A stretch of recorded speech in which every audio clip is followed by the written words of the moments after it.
If you're thinking about buying a brand new Mac Mini or Mac Studio, stop, back away from the computer, and don't make any purchases until after you watch this video, because I can save you hundreds to thousands of dollars with what I have here.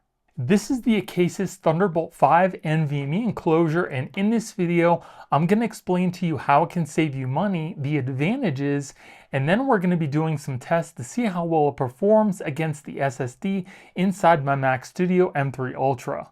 If you've ever purchased a Mac from Apple, you'll know that they charge ridiculous amounts of money just to upgrade the internal SSD just by a little bit. If you were to upgrade your Mac Studio or Mac Mini to a 2 terabyte SSD, you're looking at $600 plus.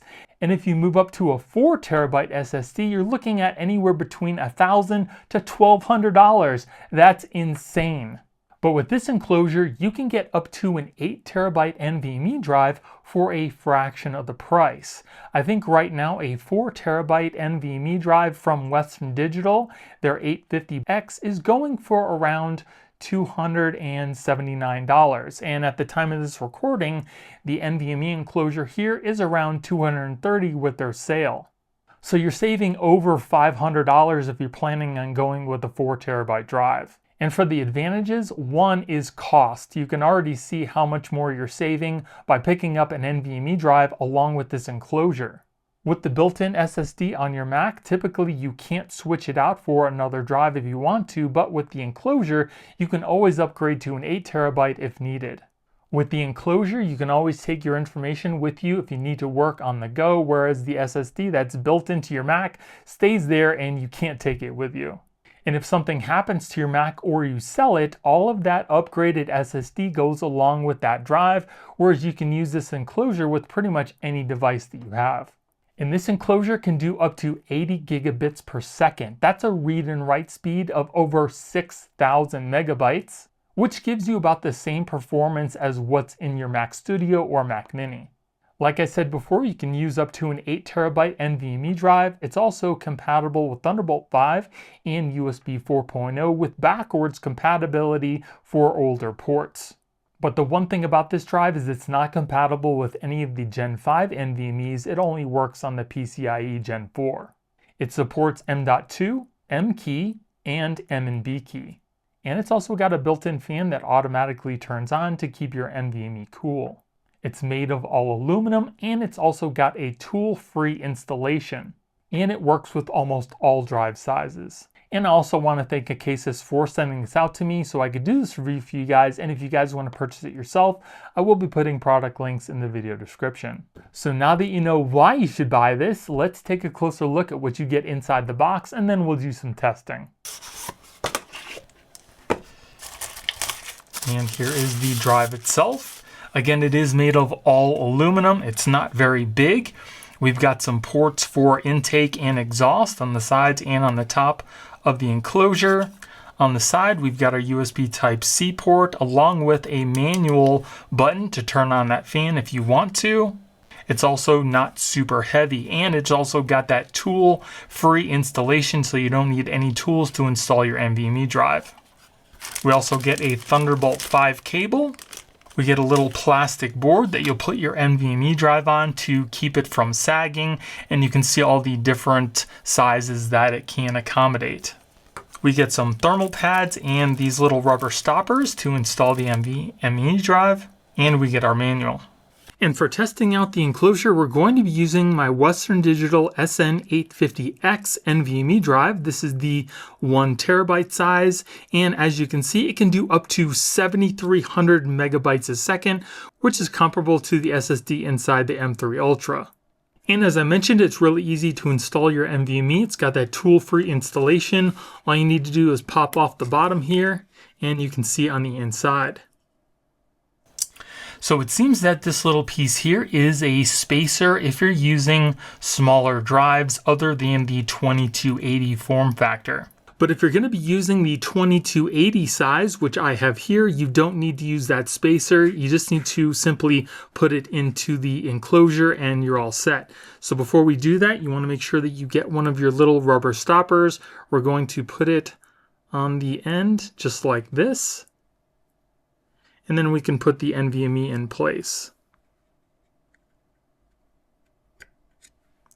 Then just press it down into the hole and you're all set. Then we'll install the thermal pad. Just peel off one side and place it on top of your NVMe drive. So it should sit over your drive just like this. You can kind of press it down just very gently. Make sure that it's in place. And then we can peel off the top protector. And it should look just like this. Then we'll put the top on, making sure that these little parts right here go into the little slots on the side. Just put in the other side first, lay that down, and then just press it into place. Super easy to install. And just to show everybody really quick, I am using the Mac Studio with the M.2 Ultra. All right, so now we're going to do some speed testing with the Acasis and my Mac Studio with the M.2 Ultra chip. It also does have Thunderbolt 5 ports on the front, so we're going to be getting the fastest speeds possible. So we'll plug this in. And we can see on my screen here, it should show up in just a second. And it'll say the disk attached was not readable. So if you're going to be doing like me and you bought a brand new Western Digital drive, we're going to have to initialize it and format it first. So we'll go into initialize. You can see here that it shows up as the Western Digital Black SN850X. We're going to erase it. I'll name it Acasis. And everything else looks pretty good. Yeah, we'll just do that. So we'll do erase.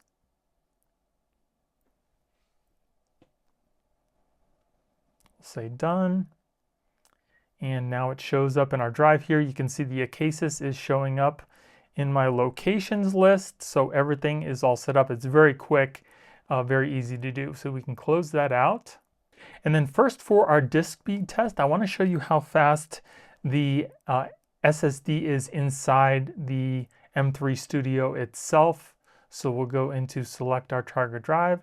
It's selected as caches, which is on the SSD inside the drive, and we'll start the test.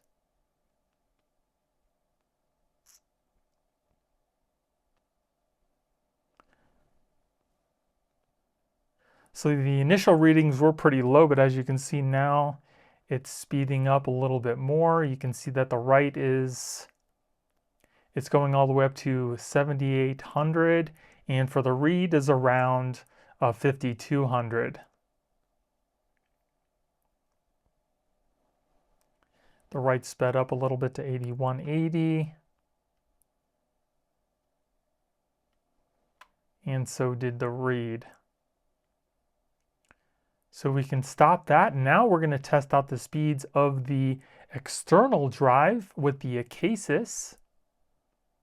So we'll select the Acasis here. You can see there is nothing on the drive. We'll open that up and we'll start our speed test.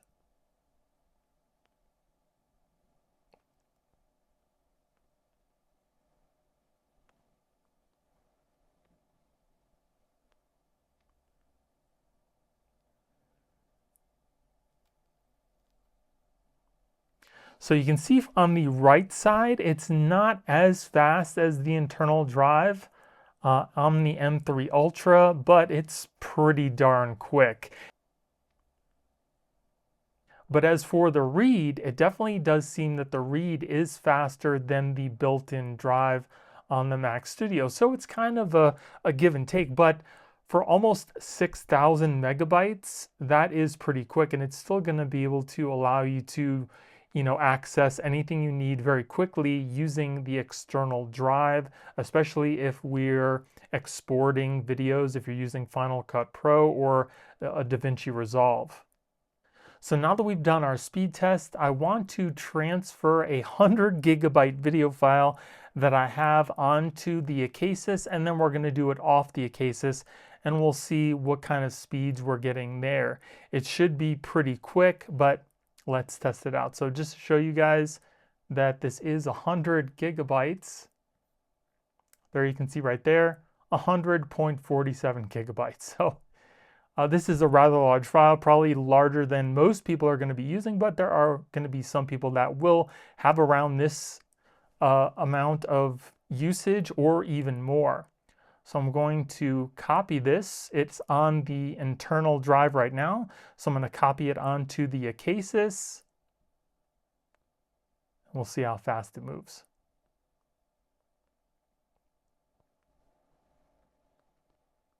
So less than a minute.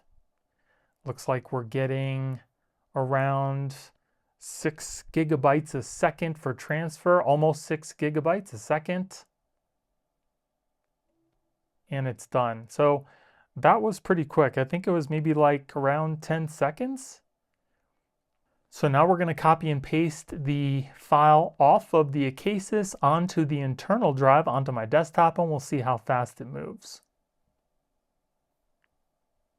So you can see here now it's about 6.6 gigabytes of transfer speed. It says about 10 seconds. It's fluctuating a little bit.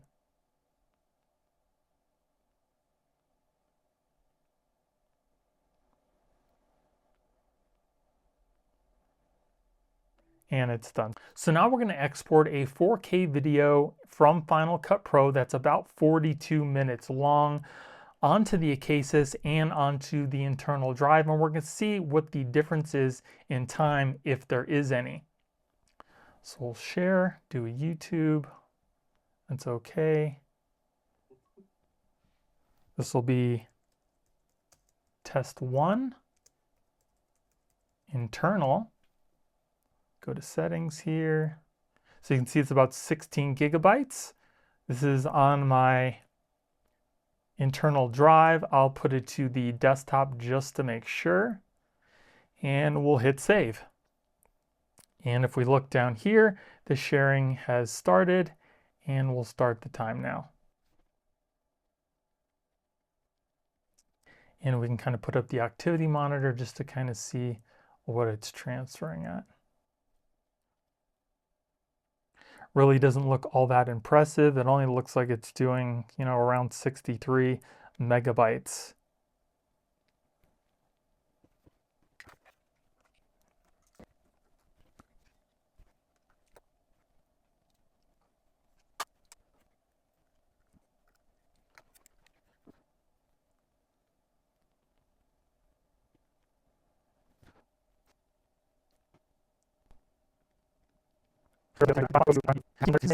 So you can see at the end of the export here, we've gotten a spike of around 324 megabytes a second, and that's the most that I've seen Final Cut Pro use throughout the whole export.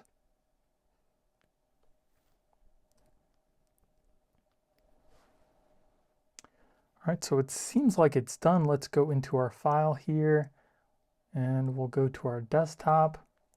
And you can see that it did finally export the test 1 internal. So now that we know how long it took to export to the desktop, now we're going to export the same exact file onto the Acasis, and we'll see how long that takes. So again here, we're going to go to share, 4K, that's all right. We'll label this Acasis test. Go to settings. You can see it's the same 16.7 gigabyte export. Click next, and we'll go to Acasis here. Save. And here we go. Start the test now.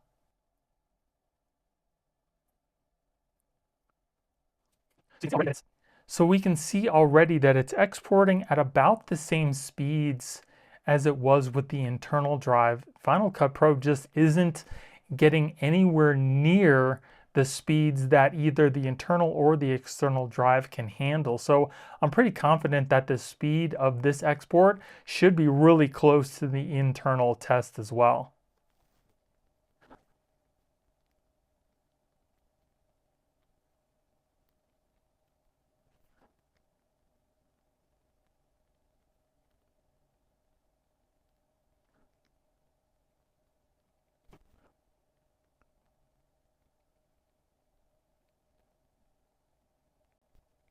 So we can see, just like when we did the export onto the internal drive, there is a large spike during the end of the export, and to the external drive, it's actually more than it was on the internal. You can see we got up to 1 gigabyte, and it looks like the transfer is done. So you can see it transferred this right here. So now that we've done both the transfers, let's see what the difference in time was. So during editing, I did adjust the timing to make it more accurate. I started both the tests timing exactly when the 0% showed up for the export, and then I stopped it exactly when the 100% disappeared from the export bar graph as well. This gave me exactly the moment it started and it stopped, and it seems like the Acasis was actually a little bit faster than the internal drive. So we've got 8 minutes and 49 seconds for the internal drive for the export, and then 8 minutes and 18 seconds for the Acasis. So in this instance, the Acasis is actually saving you a little bit of time on your export. And even after that export, the external drive is just warm. It's not hot at all. And I don't even hear the fan on. But I'm going to put this right up to my mic so you guys can hear exactly how loud the fan is. So I'm going to turn the fan on now. I can't even tell if it's on or not.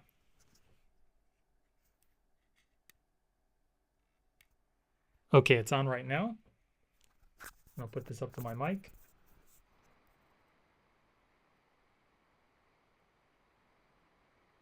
I'll move it away.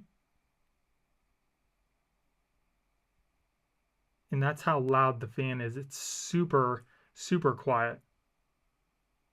Now I do want to show you guys that I'm not trying to fudge any of the testing, and I'm showing you exactly when I'm editing the video so you know exactly how long each export took, because I did speed up the footage so you guys wouldn't have to sit around for 8 minutes or so. And as you can see, I do have time codes for the first test and the second test right here.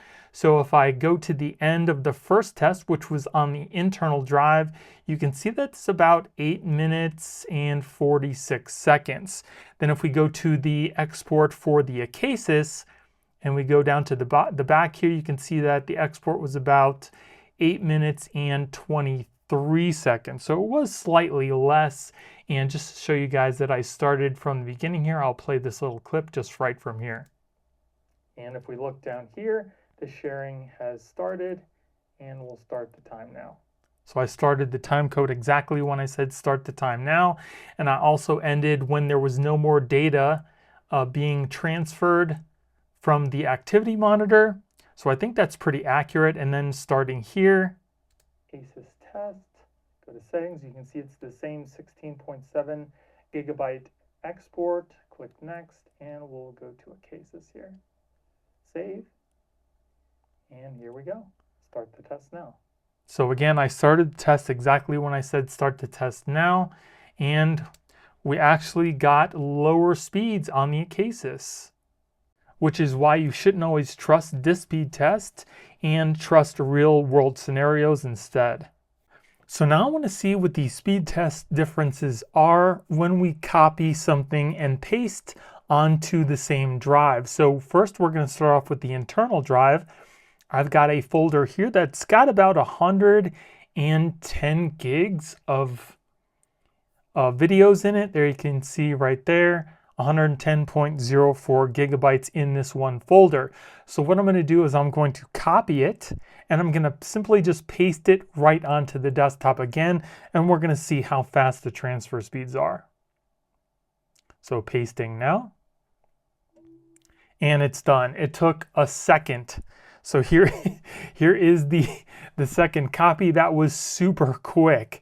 So now what I'm going to do is I'm going to put the same folder. We're going to put it onto the Acasis here. We can see that it's transferring at about almost 6 gigs a second.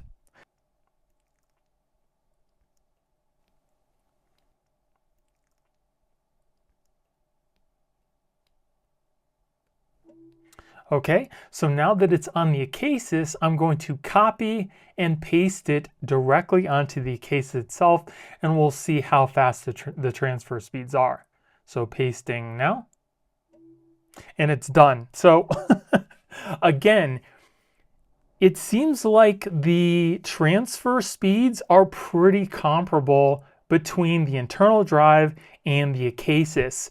You saw it only took a second to transfer 110 gigabytes, whether it be on the Acasis or it be on the internal drive. Now, of course, when you're transferring from the internal to the external, there is going to be a little bit of difference there. It seemed like it was probably about 10 seconds to transfer a 110 gigabyte file, but when you're copying, pasting directly onto each one of the drives, I really can't even tell a difference because it's so quick. So what did we learn from all the testing that we did here today? Well, for one, you can't always trust disk speed tests. Those tests are to show theoretically how fast these drives could actually work, but from what you saw in the testing, especially with Final Cut Pro, when we were exporting, the program doesn't use anywhere near the kind of transfer speeds that the internal drive or the Acasis can actually reach. But we also did see in the disk speed test that the Acasis actually beat out the internal drive as far as read is concerned. So if you're going to be accessing files or just looking at files and not actually running to the drive, the external drive might actually be a little bit faster than the internal. Now, I'm not saying that the Acasis is going to win out like this every single time because it depends on the programmer you're going to be using and the type of scenario that you're going to be using the Acasis with. So there might be programs out there that actually utilize the full potential of the internal drive speeds. But as for Final Cut Pro, again, you saw that it didn't come anywhere close to what the external or the internal drive can handle. And another thing that we learned is the fact that the Acasis external enclosure with the SN850X Western Digital NVMe drive is definitely a viable option for you to use on your system versus spending $500 plus to actually upgrade your storage. So if you're a content creator or you do things just like I do, photo editing, video editing, and exporting, I would definitely recommend picking up the Acasis external enclosure along with some type of NVMe, preferably the fastest one that you can afford, because you're going to save a ton of money versus spending thousands of dollars upgrading the internal storage. And again, you can very easily upgrade this to 8 terabytes if you need, and you can take it anywhere you want on the go. So again, if you guys do want to pick up this enclosure, I will be putting product links in the video description. And if you guys enjoyed the video, let me know by hitting the like button and consider subscribing. Thank you all for watching. I hope you have a great day, and I'll see you in the next one.